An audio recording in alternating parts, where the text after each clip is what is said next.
You know, it's been a while since I checked up on Meta. Let's take a look at what he's uploaded. Huh. Well, how bad could it be? 20 minutes later. What happened? How should I know? Wait! Susan? What are you doing here? Looks like we're all here for some reason, and we can't get out. Can't get a hold of Surfbot either. Wait, Magna Cleric? What the hell? I don't know what happened, dude. I was just working on stuff, and then I got teleported. And when I arrived, I tried to escape, but all the doors were locked. Well, that would explain why you're Aqualad. Well, what about you, Susan? What are you doing here? Well, I was busy working on my projects when I was hit by a virus. All I remember was the sound of some guy that I vaguely remember screaming really loud into my headphones about Chrono Trigger before he fell unconscious. Interesting. Well, I just watched a video by Meta, and it was so bad that I got extremely hammered and passed out. Meta? Oh, now I remember him. Wait, that must be the guy who screamed into my headphones. He seems to like that game. Wait, I've heard of Meta. He's the guy who uses Meta Knight and got a lot of flack from the Countdown community. Well, I was considering a third commentary on the guy, but now that the three of us seem to be stuck in this room, how about we team up and deal with this together? I'm in. I'm up for it. Great! Let's do this.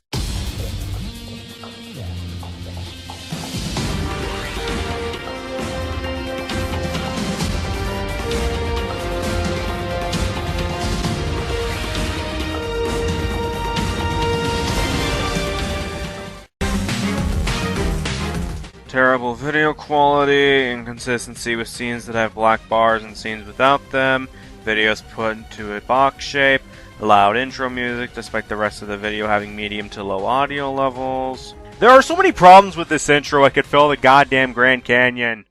And remember that this is my list, not yours, so please respect that. Here we go. Look, it's fine to say that it's your list, but just saying please respect it is not gonna work. Look, if it's your opinions/arguments have problems, then people have every right to call you out on it. Asking people to respect an opinion or argument that has gaping problems with it, it's like asking people not to call out someone's opinion of a game being bad because it was against their religion. I don't care what you say. If Quarter Guy and I don't like Shadow of the Colossus, and if we find it repetitive, we don't have to like the game. Bassaran is easily the second worst boss in the game for me. Okay. That seems really out of place. Detractors, I don't have to like this game! Now let me talk about this boss. Seriously? Did you really need that opening bit trying to defend your opinion on the game as a whole? It really feels out of place since you're talking about how one of the bosses is a Killjoy to you. But wait, why is there a Killjoy on this list from Shadow of the Colossus if I didn't find much entertainment value with this game anyways? Simple. By the time I faced Bassaran, I hadn't lost interest in this game yet. At least not until right after the fight with him. So, let me get this straight.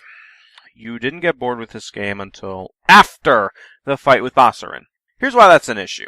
That choice of wording comes off as you saying that you enjoyed the fight and didn't get bored with the game until after the fight was over, which raises so many questions. Anyways, we're skipping the rest of the entry. We're also skipping the next couple entries because I never played the games, and as for the number 9 entry, the rest of us don't like it either. Though I do find it funny that on a list of biggest killjoys, you seem to have less problems with Anti-Form when compared to Bassaran, even though Anti-Form is higher on the list. I also have another complaint, but I'll save that for later. All I will say though is that if you've been listening through headphones, you might have already noticed it. We must walk all the way down to Twilight Trail to get back to Twilight Town. And I can't use Yoshi to get there faster since this overgrown seat stole my friends. We get a cutscene where Vivian gets tortured because intelligence systems thinks it's funny. Wave, get back here! No! This is incredibly stupid! Anyways, Meta, not everything in this game is supposed to be taken as comedic. This scene is a clear example of that. Also, that torture bit is a lie. They threatened her, yes, but she didn't get tortured. How do you mix that up? You're back at Twilight Town and, I'll admit, you get an awesome party member. Too bad you have to go back on that trail, back to Creepy Steeple. Oh, and he'll keep interrupting your game every time you cross a certain point. thing is, I knew his name was Dupless before I played Thousand Year Door, and yet when I guessed that his name was Dupless, he still tells you no! Blast you, stupid Duplicos! I hope you burn and rot in the depths of— Yes, get pissy about this section because you didn't bother to collect the letters first. Meta, the game is clearly programmed to have you collect the letters first. If you could just put in his name, then what would be the point of collecting the letters? Also, you can scream all you want, but you won't go Super Saiyan. That's this kid's job. Hey, Mr. DV's Duplicos! This appearance seems really contrived. It's a good thing we don't do that, right, guys? Yeah. Also, gotta love text that's so small you can barely even read it. But it's a good thing we got those Mennonite twins on each side. Yep, definitely useful to the whole thing. It's not the worst part of a Paper Mario game, though. At least it's not as bad as that hard labor section of Super Paper Mario forced on you by that stupid brat Mimi who needs to be shredded into a million pieces by a chainsaw! But I wasn't having as much fun before that point as I was before this point. Completely pointless tangent that has nothing to do with the game. Intelligent systems, as much as I love Thousand Year Door, you'd better make a remake of it and fix the backtracking issue. Yeah, screw improving the graphics or adding in deleted content from the original game. This game needs to be remade because of a couple annoying sections. Logic. The second phase is probably the biggest disgrace to a boss I've ever seen. Instead of looking intimidating like the original game, he looks like an overgrown twit. Are you serious, Meta?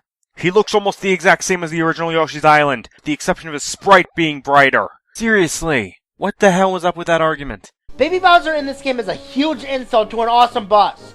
I still love the original final boss, but I would have loved it more if this boss didn't insult it. Believe it or not, there's another boss right after Baby Bowser, where you'll fight future Bowser. Yeah, that's a great argument.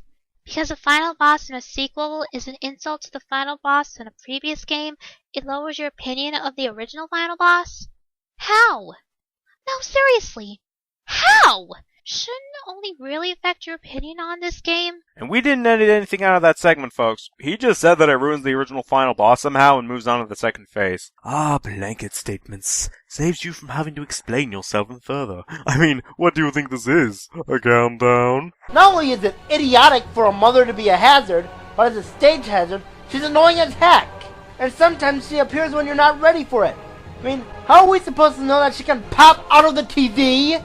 And sometimes there's not enough reaction time. Meta, did you even look at the footage before you used it? That TV has an animation of the silhouette of your mother, her coming out of the TV, and her shooting her evil gaze. And as for the door, it also gives you a warning, and the stage is incredibly small and zoomed out, allowing you to see both the TV and the door at the same time. So don't give me that, you won't be able to react fast enough bullshit, because that's a lie. I know what you're thinking. Well, other stages like Distant Planet and Summit had worse hazards. Well, on Distant Planet, the stage darkens, giving you a warning sign that you should move away from the slope. And in the Summit, you only get eaten on the bottom platform. And to try and defend your argument, you used two stages that didn't originate from Smash 4 or had any major alterations. Meta, this is about Smash 4. It'd really help your argument if you used a stage that was made in the same game as the one you're complaining about. I don't care if you people like it. Just because you think it's funny doesn't mean I automatically have to agree with your opinion. Remember, this is my list, my opinion, so learn to respect that. Translation. You will bow down before me! The only time I will ever play on the stage is if it's in Omega form.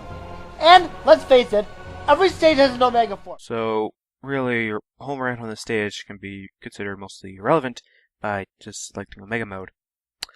Unlike the other entries, where you need to do those Killjoys to complete the game, this issue can be easily avoided. Susan, you better roll me down because I am going to rage! A few moments later. It's a good thing he thinks of you as his anchor, Susan. Well, Magma, someone has to be. Wait. What the? Hey, idiot! You can let go, you realize that? Luca's right beneath you. She can catch you. Why isn't anyone else trying to help you? Hopefully Chrono can do something about that. Are they? Oh no.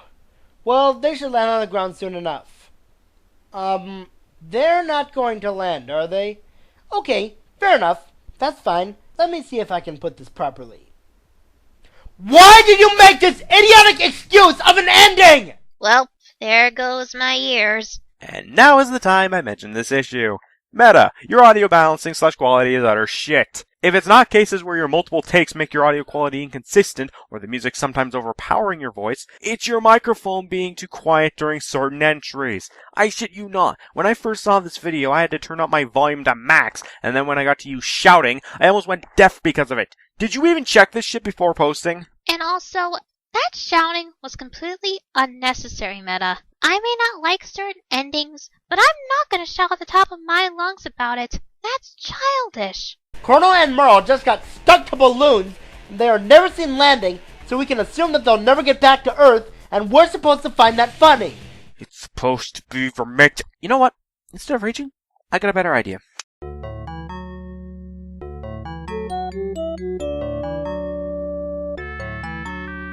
I can show you the world, shining, shimmering beauty. Tell me, Molly, how do you feel now that we saved our timeline?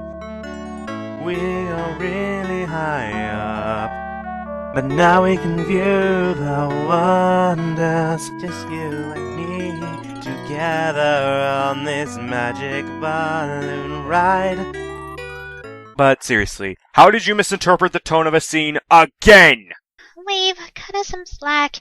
He's only been doing countdowns since 2010. Wait, say that again.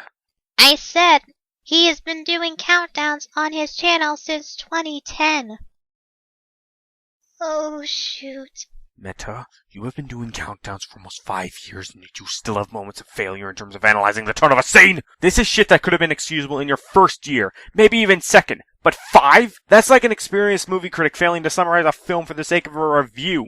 Throughout this list, you have made 3! Count 'em, 3! Assumptions that a certain scene is made for comedy when the dialogue and tone says otherwise. Meta, if you can't analyze what the tone of a scene is, then don't bring it up as a point for or against it. Because as shown in this list, you seem to think certain scenes only have one emotion to them. Come on, Wave. Let's get you an aspirin. I'll deal with this entry, guys. This is my territory. I'm no expert on helium, but I'm pretty sure it would take way more balloons than that to carry those two away. The helium doesn't leak out of the balloons, they carry them into space. First off, you're arguing the logic of helium in a game that has a frog warrior, a time machine, and a demonic creature that can end all life on Earth, as well as spawn various other creatures. I think you can give the creators a little leeway on logic there, Meta. Second off, it's not space. As you yourself show later in the video, they are above the clouds. Clouds range from 2,000 feet to 45,000 feet above sea level. Assuming we use logic in this, if you think people can't survive at that minimum height, then you clearly don't know about skydiving. And also, come on, no up jokes. This was a golden opportunity. This ending does the same thing to Chrono Trigger that Agatha did to Twilight Princess. Chrono Trigger is still an epic game, but this moment right here is so atrocious that it makes me forget about all the amazing times I had with Chrono Trigger. How? No, seriously. How? So just because you got an ending that you didn't like, it ruined the entire experience? Oh yeah, I love the original Star Wars trilogy, but seeing Darth Vader die just ruined my entire experience watching all 3 films. Okay, Magma, I'm good. Good. I just finished his Chrono Trigger entry. That is the part of Final Fantasy VI where you keep getting fished. You'd expect something big after surviving the apocalypse. Oh, come on, man. X-Men Apocalypse wasn't that bad. We play as Celeste and keep going to the shore to get fish and bringing them back to her grandfather. Do you see what is wrong with this? We're forced to constantly go back and forth between the beach and the house in order to do this. There is literally nothing else to it, except for how you should go for the faster ones and ignore the slower ones, for they'll make his illness worse. I wouldn't mind that, but this goes on for about half an hour of nothing but going back and forth between the beach and the house! Yeah, how dare the healing process take a while? I mean, it's not like there's a life at stake or something. I didn't feel like someone's life was in my hands when doing this. If anything, it completely ruined the mood. I literally kept asking myself, when is this going to end? What's the point of this? It won't change up the gameplay in any way whether you keep him alive or kill him off. It's not supposed to change up the gameplay meta, it's meant to be a serious moment between Sid and Celes. Remember, he protected her for over a year while everyone else on that island slowly died. Cels wants to do this because she wants to repay him for that. This game has emotional moments for a reason, Meta. And also, you seem to be more annoyed about this Killjoy than angry. This is supposedly worse than that giant. Worse than you complaining about backtracking. Worse than your Yoshi's Island segment. Worse than your shouting like a lunatic over an ending. All of these which provoke rage as well as more reasons why you don't like them failed in comparison to being annoyed at how repetitive the fishing bit is. Also, gotta love how you provide more reasons about this entry in the comments of this video than, the actual video. And I think it's time we end it here. Good. Let's get out of this place. Agreed. Yep. Hey, we actually did a pretty decent job together. That's true. Though I could do without the shouting. Yeah, but who knows? Maybe the three of us could form our own little team of commentators. Maybe. We'll have to wait and see. Okay, let's get out of here.